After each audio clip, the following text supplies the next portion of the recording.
De meer dan 50 deksels van Gert en Iezer waren in de nacht van sneeuw op snij stellen. Medewerkers van de gemeente juisten dagelijks de kolken aandutsen om ongelukken te voorkomen. Het bedrijf Aquario, dat het onderhoud voor de gemeente doet, is hoe druk de nieuwe deksels te plaatsen. Al die putdeksels hebben weer een verschillende aanmetting. Dus het is ook een heel werk om ze weer te vervangen. Dat is gewoon een enorme klus.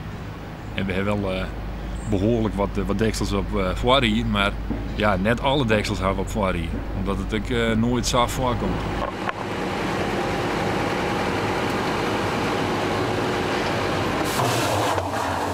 Dat heb ik net ook mee. Hoe doe je net? Ik doe van Noorse spullen na. En dit kan ik al knap gevaarlijk wezen, hè? Nou, als je erin valt, ja. Vooral in donker, dan zou je zo net en je staat erin, nou, dan kan je de voet ook op orde. Ongelukken hadden ontnood aan net West.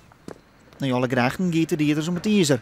Al smiet dat net meer als om en bij de €130 op. Wils de ski in de €1000 rint. Maar dat het een hele klus West had, dat is duidelijk. Want in een deksel is goud 10 kilo zwier. 50 putdeksels, dan moet je toch wel maar een aanhanger of een vrachtwagen, een liet vrachtwagentje komen om ze mee te nemen. Want het is toch een heel gewicht.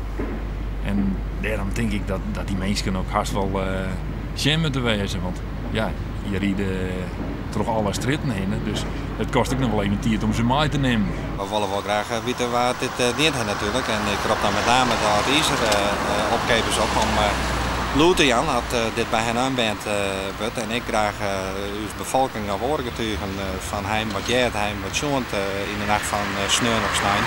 Dan willen we dat heel graag weten en dan kan je bellen of langskomen bij het bureau in Grauw.